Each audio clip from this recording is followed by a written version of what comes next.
farmacéutico es uno de los lobbies más influyentes del mundo.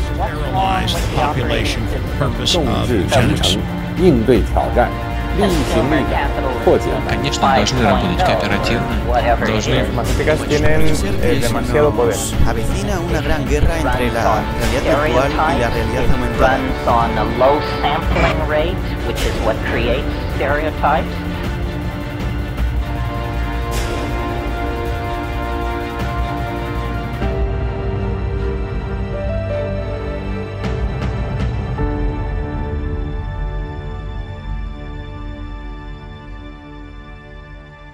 Bienvenidos a esta nueva edición de Humo y Espejos. Como siempre, un gran placer para nosotros encontrarnos con ustedes todas las semanas aquí en Humo y Espejos. Azul, Marcelo, ¿cómo están hoy? Díganme con qué tema vamos a arrancar el programa de hoy. Hola, ¿qué tal? ¿Cómo están todos? Hoy Azul, nos va a traer un tema que es bastante poco conocido, que lo vemos más que nada creo que a través de la ciencia ficción, pero poco hemos visto en la realidad, pero bueno, es hora de empezar a tratarlo. Y lo que pasa es que sí, es como decís vos, es un tema que es nuevo, relativamente nuevo, entonces no se habla mucho, no se discute mucho, ni no se debate, solo se empieza a debatir ahora un poquito, sobre todo por la parte ética. Ya lo mencionamos en las primeras columnas de la temporada, sería, que es el tema del transhumanismo, que es básicamente mezclar a los seres humanos con otras especies. Sí, bueno, sí, no es tan así, pero tipo, como para explicarlo más fácil. O sea, puntualmente entonces estamos hablando de una quimera. Claro. Y explicanos un poquito, porque no todo el mundo le va a parecer tan natural, porque el transhumanismo a veces pasa por implantarte cosas electrónicas, claro. En este caso estamos hablando de otra cosa. Sí, acá son primos. Cruzaron células humanas artificiales, pero bueno, después vamos a hablar de eso, con embriones de pollo. Ajá. Y sobrevive a eso. No sobrevivieron a salir del cascarón, pero sobrevivieron un tiempo luego de... Se lograron desarrollar algo antes de... Sí. Primer punto. ¿Para qué? Es una historia medio larga. O sea, primero... se sabe ya desde hace tiempo que las células madres embrionarias se diferencian entre distintos tipos de células. No soy médica, no soy bióloga, nada, así que si alguien sabe de esto y lo puede explicar mejor, bueno. Pero por lo que yo entendí, estas células se especializan en parte del cuerpo, un hueso, cerebro, pulmón e hígado. Hace unos años se descubrió que en anfibios y en peces, hace varios años, había unas células a las que se llaman organizadoras que le decían a las otras células qué tenían que hacer. Y descubrieron que implantando un embrión, parte de un organizador o un embrión de otra especie o de otro animal, podían desarrollar un segundo sistema nervioso. En el animal. Entonces desarrollaba una columna espinal secundaria, un sistema nervioso central secundario, con médula espinal, con cerebro, todo. Se preguntaron, ¿podemos hacer esto si se podía hacer lo mismo con los seres humanos?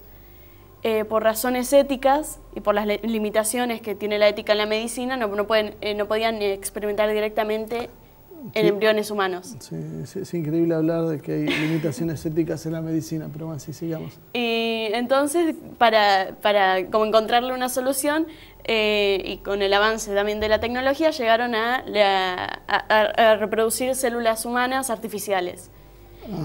Y esas células humanas artificiales son las que... ¿A qué le llamas artificiales? Crecidas en laboratorios. Ajá.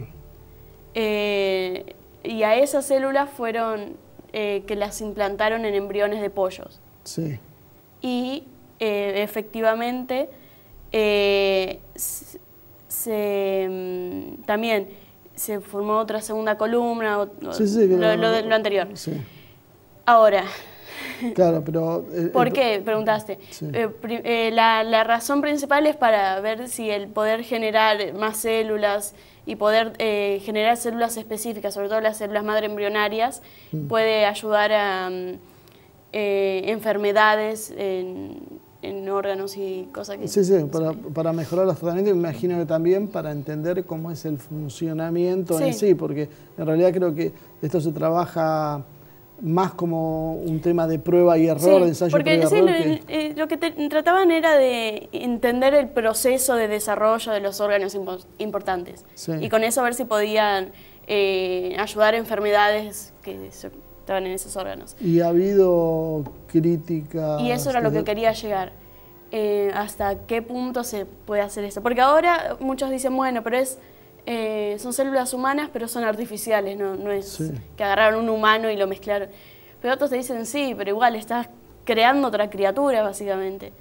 Pues lo estás mezclando con un embrión de pollo, entonces te sale un... Sí, yo creo que hay varios puntos de abordaje. Yo recuerdo alguna vez, hace mucho tiempo, haber leído que el riesgo de este tipo de cosas también es la transferencia de enfermedades de una especie a otra, que es lo mismo que pasa con el tema de los trasplantes.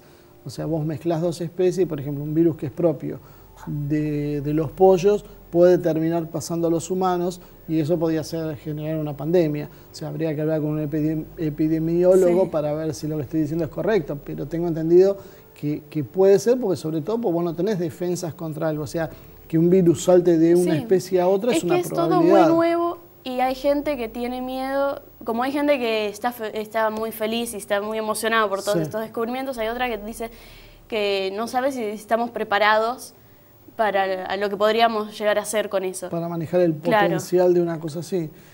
Sí, eso es uno de los problemas. Yo te digo, yo tampoco quiero ser negativo en todo, ¿no? Porque realmente tiene un potencial. Pero volvemos al problema de la falta de avance en otros planos. Nosotros tenemos muchos avances tecnológicos, pero pocos en lo que refiere a, por ejemplo, poder saber exactamente qué es un ser humano. Porque a partir de esto es como que uno empieza a manipular en realidad a los propios seres humanos, pero esa manipulación tiene que tener algún límite, o sea, el límite que lo ponen las religiones. Si no creemos en las religiones, tiene que haber un límite. ¿Por qué tiene que haber? Porque ya hay una base ética que limita ciertos experimentos para la ciencia. El problema es que muchos dicen que es anticuada. Claro, lo que pasa es que el problema lo tenemos en el marco normativo, pero que en realidad tiene que ver con la ideología. Claro. O sea, porque hasta acá volvemos a todos los temas que siempre traemos en todos los programas. Claro. Es que básicamente nos vamos a meter de vuelta en el mismo tema de siempre. O sea, acá estamos hablando ahora de no poder definir cuándo es un humano o no. Y este es el tema que después se va a terminar conectando con el aborto, con ideología de género, con una serie de cosas que también empiezan a pasar lo mismo, porque no nos cuesta empezar a definir ese marco conceptual. Así que bueno, ¿te quedó algo más pendiente para hablar del tema? No, era más que nada eso para traer, porque sí, por lo que decías al principio, de que parece ciencia ficción y que nadie le está dando mucha bola. En realidad, y son avances importantes, estés a favor o en contra de que se hagan, tiene consecuencias. Y el otro tema, que ya esto lo hemos visto con el tema genético, es ver cuáles son los intereses económicos que después se van a mover atrás de esto. ¿Por qué? Porque después resulta que alguien va y patenta estos descubrimientos y nos enteramos que los genes que deberían ser propiedad de la humanidad, patrimonio de la humanidad, terminan siendo en realidad propiedad intelectual de alguna compañía que descubrió algo y entonces a partir de ahí, hoy la organización en general, los países más desarrollados, uno de los mayores ingresos que tienen es a través de las patentes. O sea, generar propiedad intelectual es una de las cosas que está dando mayor resultado. Entonces, esto que comienza ahora seguramente va a traer avances científicos que hay que ver quién se va a hacer cargo, quién se va a adjudicar esos avances y a quién va a haber que pagarles, porque lamentablemente estas cosas no son en beneficio de la humanidad si terminamos consiguiendo algo que sea positivo y no se nos va de las manos en el porque intento. Después esto se engancha, lo voy a decir rápido porque no estoy muy segura de cuánto tiempo estamos, pero también se engancha con el tema de curar las enfermedades del cuerpo humano, entonces haciendo que viva más, y ahí te metes también con el tema de que hay todo un movimiento en contra de la muerte, que después vamos a tocar seguramente en alguna otra columna. Bueno, claro, acá entramos en términos que son más espirituales, son temas más profundos, Porque si podés regenerar el cuerpo humano Sí. y no se muere, ¿y hasta qué punto, o sea, seguís vivo? Y bueno, está un poco en lo que es el transhumanismo, claro, o sea, sería una especie de vida eterna, y entramos, claro, en las cuestiones éticas, o sea, es lícito, está bien, nos cansaremos, no nos cansaremos, sirve, ¿qué hacemos con la superpoblación que Claro. habría a partir de eso? O sea, estamos abriendo una caja de Pandora. Así que bueno, si no te queda nada más, pasamos ahora para continuar con el programa con Ivonne. Gracias, Marcelo. Muchísimas gracias, Azul. Nos vemos la semana que viene. Y tenés mucha razón, Marcelo, cuando decís que abrimos una caja de Pandora, porque estos temas uno sabe dónde comienza, pero nunca dónde está el final o a qué final, ¿no? Es cierto que el ser humano siempre ha querido jugarse a Dios en algunos aspectos, y mal podemos terminar con esta masa hambrienta que ya vemos en el mundo, y ya estamos pensando en cómo mantener una vida eterna, ¿no? Creo que necesitamos buscar el equilibrio, y es cierto, pese a que muchos no lo quieren, y yo creo que este equilibrio lo buscamos en lo espiritual. Obviamente son temas para no hablarlo a la ligera, sino que debatirlo, filosofarlo para largo, pero bueno, Azul, la verdad, excelente. La columna, muchísimas gracias. A todos ustedes los invito a ver después del corte, vamos a estar con nuestro invitado y el tema central del programa de hoy.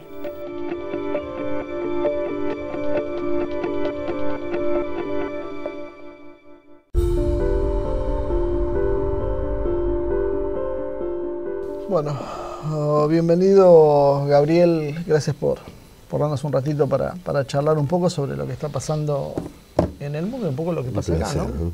La verdad, un placer, Marcelo. ¿Sabes qué? Ahora está viendo un debate que hablaba un poco fuera de cámara, que a mí particularmente siempre me ha parecido un tema central y que me preocupa, que es el cambio de consignas sobre cuáles deben ser las primeras banderas de lucha, cuáles son las prioridades. Inclusive hasta podríamos, si uno hila un poco fino, ver si realmente son las cosas como te las plantean. Pero suponiendo que sí, por lo menos hay un orden que se está alterando. Esta ola feminista que está afectando hoy a la Argentina y que algunos lo ven como una vanguardia combativa, revolucionaria, anticapitalista, otros lo ven en realidad como un mero instrumento distractivo y divisor. ¿Vos cómo ves este fenómeno? Mira, en realidad remite a un debate lejano. Mi visión es que nada es en sí revolucionario, sino en el marco en el cual se encuentra y cómo se desarrolla. Ni el feminismo, ni el ecologismo, ni la poesía, ni la movilización. Todo depende de cómo se aprovecha en una circunstancia determinada según el interés social popular. Yo comparto la reivindicación de los derechos de las mujeres, la búsqueda de la igualdad, comparto en general lo que han manifestado las distintas compañeras, sobre todo en los espacios sociales y sindicales durante todos estos años, y creo que, al igual que sucedió con el ecologismo, y sucedió con los derechos cívicos en distintos países del mundo, y también con el indigenismo, el feminismo está siendo utilizado como ariete para golpear luchas populares, para dividir luchas populares. Sobre todo en un momento en el cual figuras trascendentes de los movimientos multilaterales del planeta están adscriptos a la voz del Papa, que es una voz que encarna a los pueblos del tercer mundo, que los canaliza de manera adecuada y que representa un potencial de crecimiento y de desarrollo productivo apreciable. Yo creo que la batalla acá está dada entre la renta hegemónica, el capital financiero que expulsa mano de obra y que condena a los pueblos a la miseria, y el capital productivo con presencia del Estado que dinamiza los mercados internos. Si las luchas parciales se engarzan dentro de esa batalla general, yo las comparto. Si lo que hacen es ir por afuera, por ejemplo, el caso de aquellos que podrían reivindicar genuinamente derechos de pueblos originarios, pero lo hacen segmentando territorios, con lo cual ayudan a la división. En América Latina es muy nítido eso, de tramos que deberían estar unificados. Le pasó a Evo Morales eso. Le pasó a Evo Morales, le pasó en la media luna conservadora, le pasó en Zulia a Chávez, pasa en la Argentina con algunas comunidades del sur.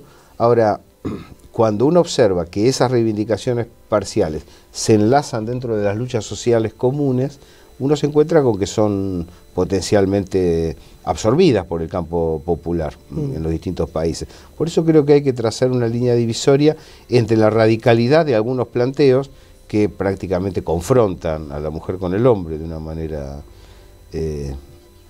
tonta, por así decirlo, antinatural, y un derecho genuino de cobrar lo mismo por igual tarea, de ser respetada en el lugar de trabajo, de merecer los días que necesita por maternidad, de tener derecho en determinadas circunstancias a decidir qué es lo que sucede con su embarazo. Son situaciones que engarzan en lo natural dentro del movimiento nacional popular. Cuando se salen de ahí y se plantean como reivindicaciones a solas, puede llegar a damnificar.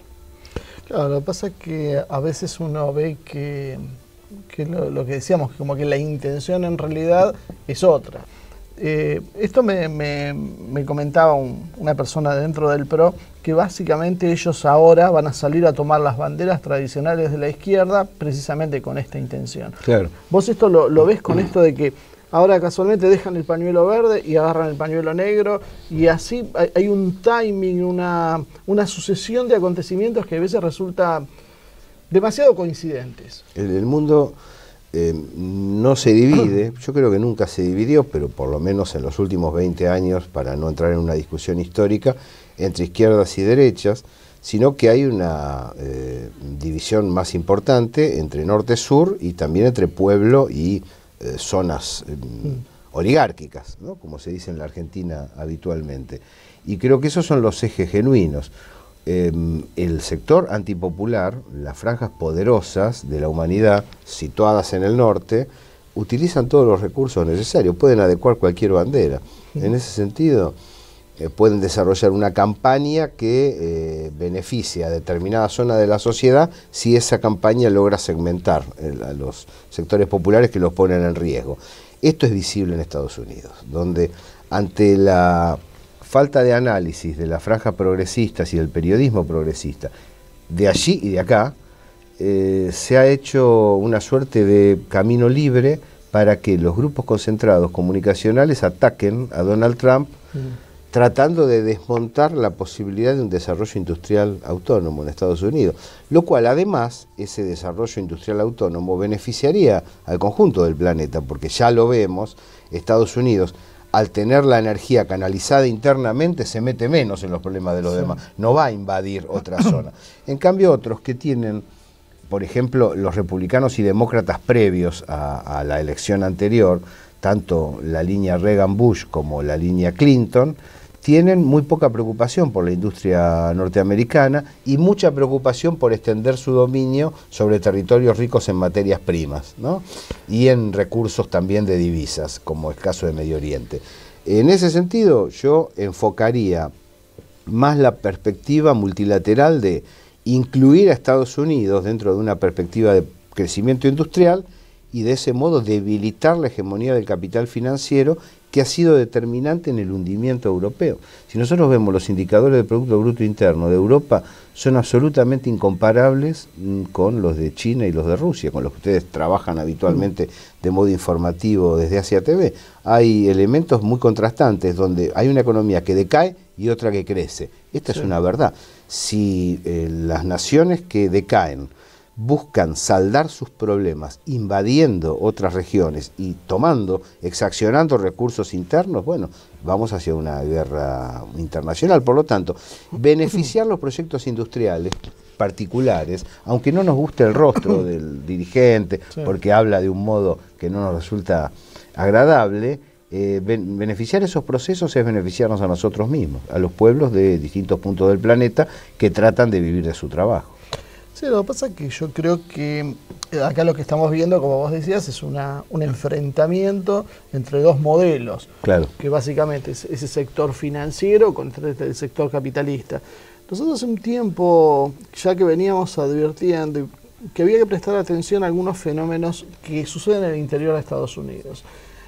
A veces mucha gente lo veía como algo ridículo, te dicen conspiranoico, pero la realidad es cierto, hay enormes sectores que te hablan que Estados Unidos va a ser destruido, que hay una alianza internacional en contra de Estados Unidos, que la ONU es una invasión contra los derechos de Estados Unidos, que los limita.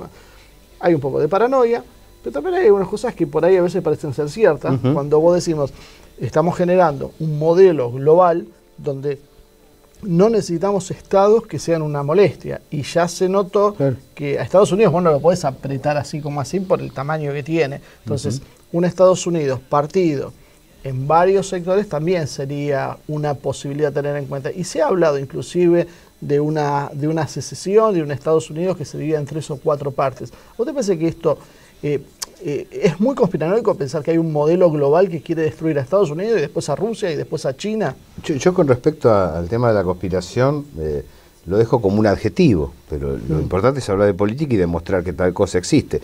Una conspiración no es más que alguien que se reúne con otro para hacer algo, y a eso se le llama conspiración. Bueno, eso pasa. De hecho, las Torres Gemelas han caído, ¿no es cierto? Entonces, a mí lo que me preocupa es si la información es buena.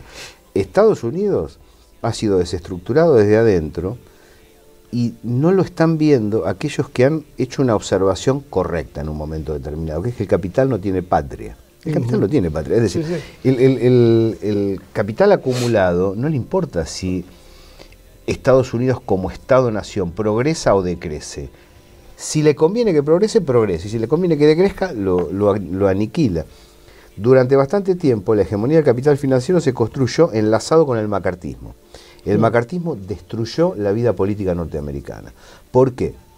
Alguien dice, yo me opongo a la política de salud de Nixon, o alguien dice, yo me opongo a la política monetaria de Kennedy. La pregunta que surge del macartismo automáticamente es, ¿usted no será comunista? Entonces, el tipo que quiere discutir de política se la pasa explicando que no es comunista. Acá en la Argentina se le llama populista. Es una técnica de debate. Destruyo, al otro. En realidad, claro, al otro en vez de destruir tu argumento. Exactamente. En realidad, de ese modo, los norteamericanos dijeron, bueno, que se arreglen entonces, si nos van a acusar de todo, que el Departamento de Estado gobierne, vota solo el 25%, es decir, hubo un descrédito de la vida política con todo lo dañoso que tiene en lo cultural. Entonces, el capital financiero hegemonizó sin debate, logró arrasar en los últimos 30 años sobre la realidad norteamericana. Reagan, Thatcher destruyeron, ganaron, y al mismo tiempo, como ganaron, destruyeron las economías de Estados Unidos y de Europa. Las hicieron decrecer, pero no porque a mí me parezca que esté mal la gestión que hicieron. Eso es una opinión personal. Ahora, objetivamente, Estados Unidos y Europa bajó en la producción de bienes de producción y consumo, que es la matriz del capitalismo. Sí. Entonces, frente a esa situación... Bueno, pero es más barato producir en donde pagas menos salario. Y ensamblar, claro. Al sudeste asiático, primero a China. Es más barato para el capital, pero deja sin trabajo a los trabajadores locales. Por eso hay desempleo parados en Europa, por eso hay desempleo, gente viviendo en los trailers y en los caminos en Estados Unidos. Es una situación que desestructuró las economías más poderosas del mundo que habían crecido durante 200 años, ¿no? Y empezaron a crecer aquellas que habían sido relegadas. ¿Por qué? Porque mantuvieron un potente rol del Estado y al mismo tiempo lo abrieron para no ser verticales y autoritarios como lo fueron en otro momento, y consideraron el tema de la tercera posición que se lanzó desde la Argentina en un momento a través de la vertebración de ABC, Argentina, Brasil, Chile, con el objetivo de tener un lugar en la economía rector para el Estado, uno para la economía privada y otro para la economía social. Y de ese modo las naciones del este han ido creciendo. Y yo creo que esto es indetenible. Marcelo, pueden utilizar cualquier herramienta propagandística, pero una vez que el PBI queda puesto sobre la mesa, aquel acerto tan histórico, creo que lo charlamos en alguna ocasión, ¿quién gana las guerras? El que construye más acero, el que genera más acero. Es decir, ¿quién gana las guerras? El que tiene más producción, no solo el que tiene más balas. Ahora, lo que vos decís encaja perfecto en algo que era lo que yo venía pensando. Entonces nos encontramos con una izquierda europea comunista que fue decreciendo su participación, se fue amoldando al sistema, apareció el eurocomunismo, empezó a descubrir que la liberación pasaba por el sexo y no por los medios de producción, fue girando y terminó siendo parte del mismo, porque si uno ve los antecedentes del laborismo, del PSOE, son marxistas. Hoy la respuesta del capitalismo fue, como en su momento usó el capitalismo, hoy es decirte machista, por ejemplo, o sea, claro, ha reemplazado el sujeto. Y machista y populista. Machista, populista, creo que son racista, todas las misógino, es largo. Pero básicamente a lo que me refiero es al principio. Sí. O sea, creo que ¿está utilizan descafeinada a la izquierda, como algunos dicen? Y creo que no ha adecuado sus herramientas de comprensión por prejuicio. Al estar tan acorralada, esto viene de Churchill, desde la Segunda Guerra. Churchill dice, el problema que tenemos en América Latina es el peronismo. Algo que después Condoleezza Rice lo dijo cuando se lanzaron con todo a atacar a Chávez. ¿Qué quieren decir con peronismo? Las fuerzas productivas desatadas, con lugar económico para las mismas, con control del Estado para su desarrollo. Entonces, dan batalla ahí porque lo que logran al destruir la inversión productiva es una aceleración de la ganancia a través de la circulación más rápida de capital. Eso es lo interesante.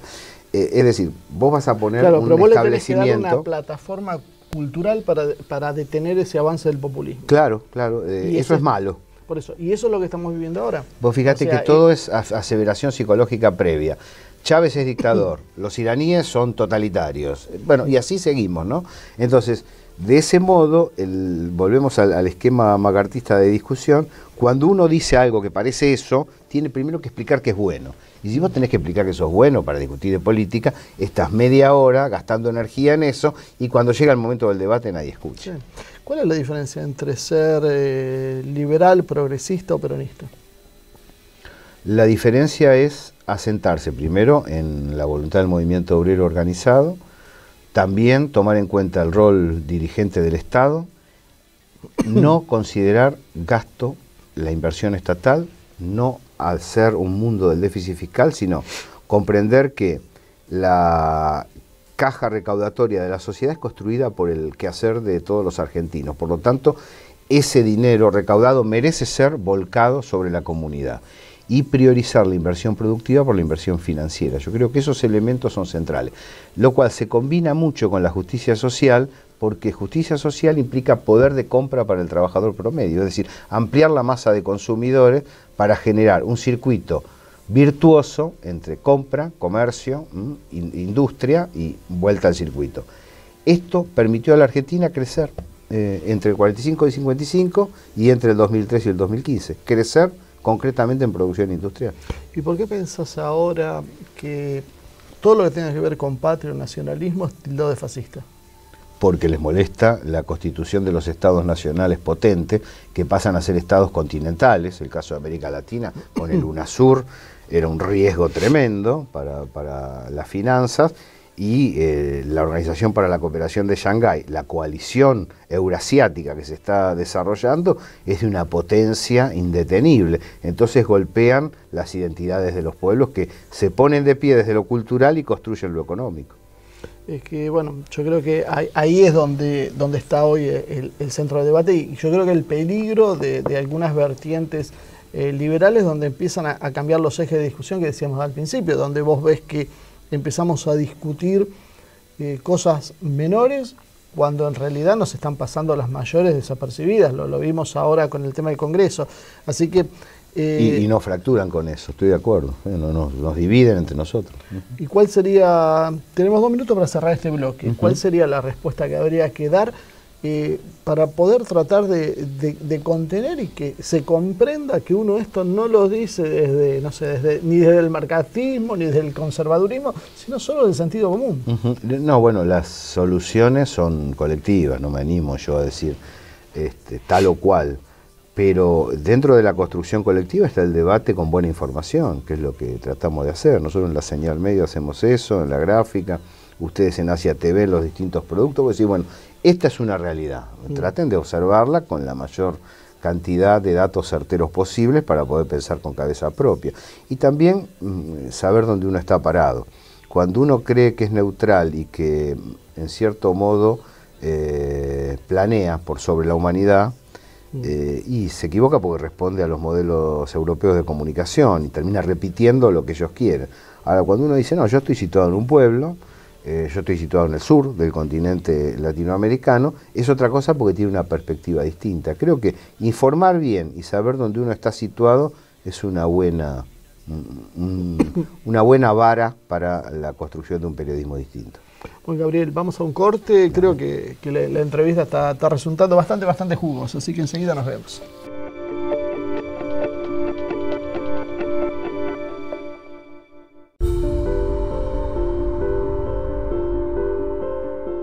Bueno, volvemos entonces a la charla con Gabriel Fernández de la Señal Medios.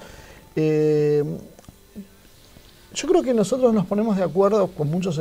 Vamos a primero descartar de plano todo lo que es el liberalismo, macrismo y sus distintas variantes, porque ahí hay una diferencia de modelo de lo que cada uno quiere. Sí. Pero también vemos que internamente, los que podríamos decir de este lado de la grieta, empezamos a encontrar diferencias.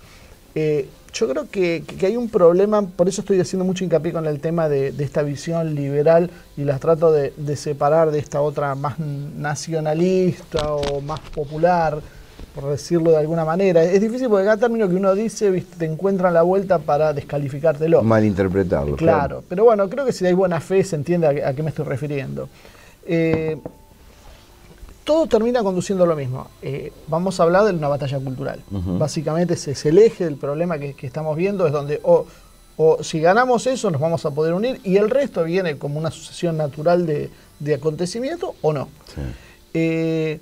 En esta batalla cultural, ¿cómo nos ves parados? Porque me da la sensación como que no estamos entendiendo cuál es el fenómeno que estamos enfrentando. Estamos subestimando temas, creo que podríamos ver inclusive lo mismo, tomar como ejemplo lo que pasó en Estados Unidos con el mismo Trump, o que pasa con Le Pen, o con Orbán, o con tantos líderes que son tildados populistas. Cuando uno va y lee la plataforma, lo que los tipos quieren hacer, en la mayoría coincidís en un 90%. En Le Pen, por ahí no con el tema de migración, pero en el resto sí.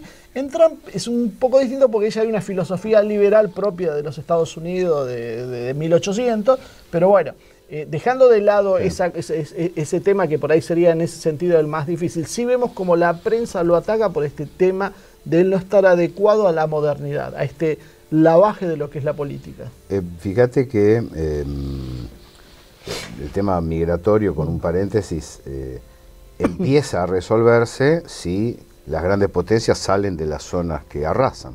La gente no se tiene que ir a vivir a otro lado, trata de construir. Si no te bombardean, te dejan tener un trabajo. Las personas que mudan desde África hasta Europa lo hacen porque son felices en Europa. Es que la mayoría de los migrantes, si uno los conoce, quieren volver a su patria. O sea, el problema es otro. Es otro, el caso de Yemen, bueno, entre otras situaciones muy graves humanitariamente que generan las potencias que después hacen algarada, hacen algarada con el tema de derechos humanos, ¿no? en lo propagandístico. Ahora, sí, nos falta una vuelta de tuerca, yo estoy de acuerdo con vos, Marcelo, nos falta una vuelta de tuerca de comprensión. De todos modos, en ese, podríamos decir, en este periodo, yo arranqué con cierta visión optimista cuando veo los indicadores en una dirección y en otra, hace varios años ya. Creo que hay un proceso indetenible y los resultados del trabajo concreto en lo comunicacional y en lo cultural son muy difíciles de revertir, aun cuando tengas toda la parafernalia tecnológica y económica encima.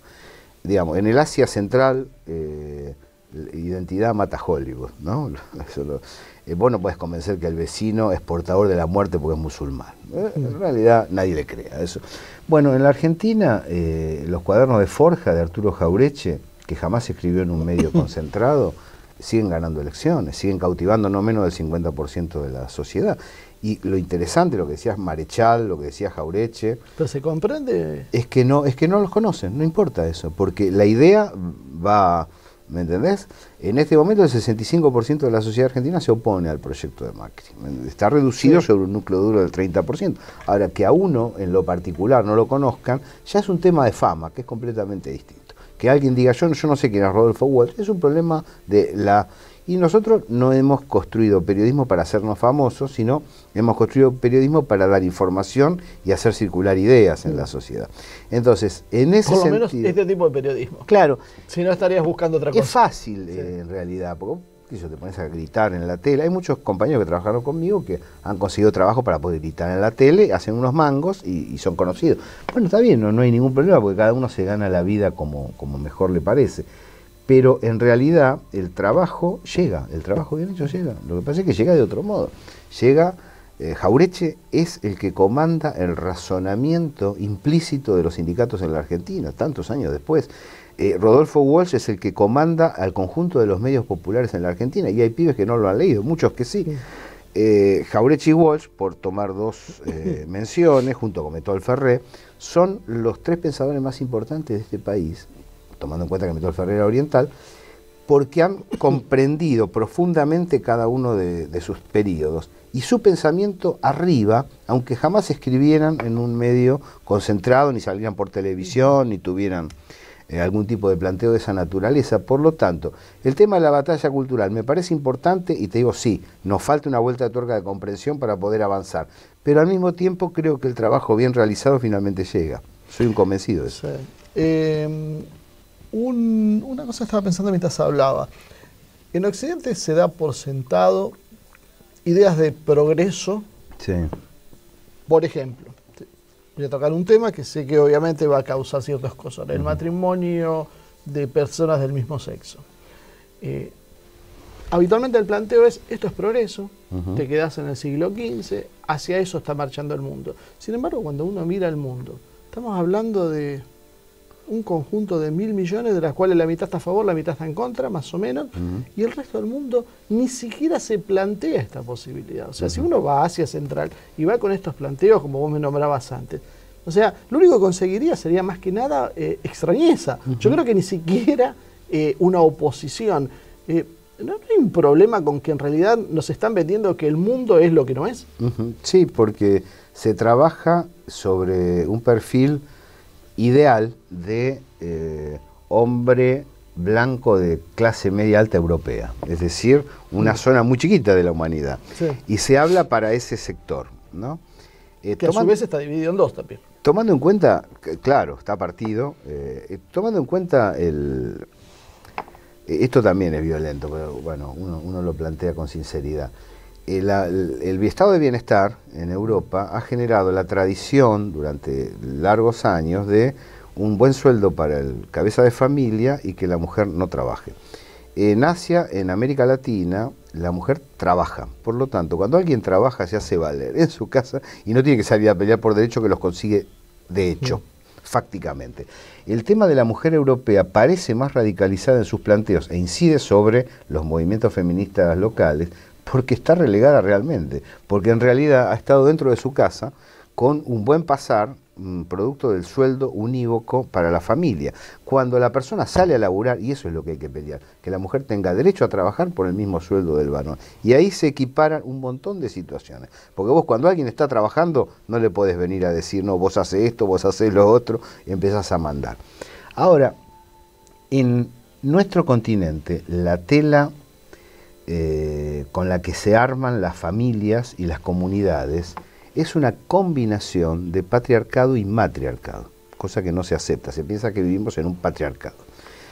Por supuesto que hay regiones de machismo muy potente, donde hay un comando directo del hombre, inclusive autoritario, y hay agresiones que deben ser combatidas. Pero hay también una tradición en el interior de nuestros países, donde la abuela y la madre son las que articulan las familias, las que orientan las familias, las que manejan el dinero de las familias y llevan adelante una política familiar que es la que siguen los varones, que están habitualmente preocupados por la manutención y por asuntos políticos, sin demasiados conflictos. Por lo tanto, un feminismo que rompa esa unidad mujer-varón, que es muy tradicional en la vida comunitaria latinoamericana, es útil, es funcional a la división que necesita el imperio. Yo creo que a veces, yo veo mucha gente por ahí, sí, muy joven, que habla de una vida pasada donde la mujer estaba sometida. Y uno empieza a pensar lo que veía cuando era chico, con sus familiares, sus amigos, sus relaciones.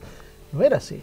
O sea, la mujer, como vos decís, tenía un papel muy importante. Normalmente, como se decidía en la casa, se decidían las cosas con el acuerdo de la mujer. Si no, lo decidía la mujer directamente. O sea, creo que se ha tergiversado la historia. No sé si está de acuerdo. Me da la sensación que la historia en realidad se está tergiversando en muchos aspectos, porque hay muchos hechos históricos que se están quebrando y se están reinterpretando de formas bastante caprichosas. Así es, sí, sí. En realidad la síntesis que se dio, el mestizaje que se dio en América Latina es la combinación de dos modelos comunitarios, por eso es tan distinto al norte anglosajón. Bueno, el norte anglosajón quebró la vida indígena, porque los asesinó. Aquí, por supuesto que con luchas, puesto que la vida es así, con luchas, invasiones y violencias, pero hubo mixturaje entre las distintas especies. Esto nos permitió ser latinoamericanos, tengamos el color de piel que tengamos. Nos permitió ser mestizos culturalmente, independientemente de que alguien tenga un color de piel más oscuro o más claro. Esto es la nueva sociedad latinoamericana, que es lo importante, no lo ancestral. Yo no soy europeo, pueden haber sido mis antecesores. Yo no soy indígena, pero no lo son tampoco los que hoy se reivindican como mapuches. En realidad son argentinos y latinoamericanos. Cualquier tipo de planteo en contra de esa dirección es arcaísta y es elitista y es en definitiva racista. Yo creo que el indigenismo es un racismo, como lo es el europeísmo, y pretende que los demás se subordinen al parecer de una concepción determinada. La riqueza de nuestras comunidades ha sido fusionarse a pesar de las diferencias, y el bien común hispano, que viene de una larga tradición donde las juntas revolucionarias en Europa lucharon muy profundamente por ese bien común, y el bien común comunitario planteado por los indígenas se misturó en la América hispánica, en la Indoamérica, y eso generó sociedades mucho más atractivas, profundas, fluidas, como las nuestras, que las sociedades anglosajonas, que son mucho más individualistas, dañinas para el vecino y justificatorias del que le va bien y del que le va mal, como si fuera un derecho natural. Bueno, ahí yo creo que tocaste un par de temas interesantes. El primer punto, que hablabas de la visión individualista que tienen los anglosajones, que obviamente tienen una versión religiosa diferente a la católica, que también encaja en este modelo. Tal cual. Y que es la sociedad que nos están trayendo a partir de ahora. Yo siempre digo que, bueno, perdón, antes de meterme en este tema, las comunidades indígenas también tenían una estructura mucho más patriarcal de la que se está pretendiendo. Por eso digo la tergiversación histórica, porque unís feminismo, indigenismo, y en realidad estás despojando al indigenismo de sus características naturales. Además había guerras entre las distintas tribus, parece que fueran todos pacifistas. Una sociedad, como en todos lados, y había imperios, y por algo los europeos consiguieron hacerse de América con tan poco, porque básicamente en términos militares hubiese sido imposible si no fuera aprovechando alianzas internas. Claro. Entonces yo lo que veo es que estamos, me fui de tema, así que me olvidaba dónde iba, así que vamos a arrancar con otra cosa. Una cosa que hace rato estaba pensando mientras vos hablabas para preguntarte. Nosotros estamos edificando una cultura en base al relativismo. O sea, todo depende de las circunstancias, todo depende de quién es, no hay verdades absolutas, no hay bien, no hay mal. ¿Esto no es un poco la piedra basal de todo esto que se está generando? ¿No tenemos capacidad para saber qué está bien o qué está mal? Cuando nos asentamos en una zona del continente, en una zona del pueblo, vemos qué es lo que beneficia y qué es lo que perjudica a nuestra gente. Ahí es donde tenemos una medida mucho más afiatada de lo que está bien y lo que está mal. Pero entonces existe el bien y el mal. A mi entender sí, porque el bien es el bien común, el bien es el bien de mi sociedad, de mi pueblo. El bien es lo que hace que mi familia, mi gente, mis amigos vivan de la mejor manera posible y tengan una relación genuina y afectuosa, honrada, franca entre sí. Cuando hay un modelo que destruye esa posibilidad, que los larga a competir unos contra otros, que los larga a codearse a la hora de lograr algo, en lugar de lograrlo mancomunadamente, estamos ante alguna de las versiones modernas del mal. Ahora, si yo te hablo entonces de derechos. Todo el mundo aplaude y estamos todos de acuerdo con los derechos, pero no es un error construir en base a derechos, sino hacia empatía, en base a la solidaridad, porque en realidad el derecho termina siendo una manifestación máxima del individualismo. O sea, yo tengo derecho, vos tenés derecho, vemos cómo coordinamos en el mejor de los casos todos tus derechos.